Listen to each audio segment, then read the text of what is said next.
दुख दैन्य बढ़ी लेखक माने ही समस्त सफल सृष्टिर जनक। बालेश्वर दुख दैन्य अभाव जातना भितर बढ़ी लोक मैंने ही पृथ्वी में सफल साहित्य सृष्टिर जनक भाव में प्रतिष्ठित होती। जो भाषा शिशु साहित्य जिते समृद्ध से भाषार समुदाय साहित्य से सफल और कालजयी बोली बहीघर विद्या भारती आनुकूल्य आरंभ होता घरे घरे बहीघर और सारा वर्ष बहीमेला अभियान अंशस्वरूप आम प्रिय लेखक को भेटा चाल कार्यक्रम अनुष्ठित अवसर में वरिष्ठ साहित्यिक शिशुलेखार संपादक डॉक्टर दास बेनहुर, केन्द्र साहित्य एकाडेमी ओडिया भाषा उपदेष्टा मंडली आवाहक विशिष्ट कथाकार डॉक्टर गौरहरि दास एवं विशिष्ट प्राबंधक प्रोफेसर अभिराम विश्वाल प्रमुख अतिथि लेखक भाव में जोगदे यह कहते।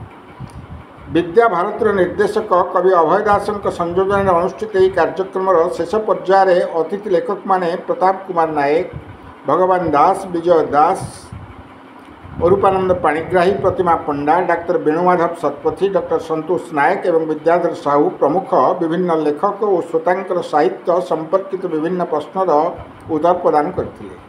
कवि पूर्णचंद्र पंडा स्वागत अभिभाषण प्रदान करता बेले कार्यक्रम परिचालन में बहीघर निर्देशिका मंजुलता बल, देवाशीष पंडा, विद्याधर नायक एवं कवि जयंत हंसराज प्रमुख सहयोग प्रदान करते।